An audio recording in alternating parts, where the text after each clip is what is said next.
भारतीय वजीर खारजा जयशंकर को लंदन में शदीद शर्मिंदगी का सामना करना पड़ गया।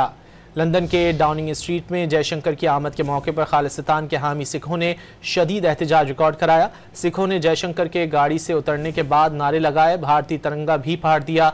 एक शख्स जयशंकर की गाड़ी के सामने आकर खड़ा हो गया, जिसे पुलिस ने पीछे धकेल दिया। भारतीय वजीर खारजा जयशंकर को लंदन में शदीद शर्मिंदगी का सामना करना पड़ गया।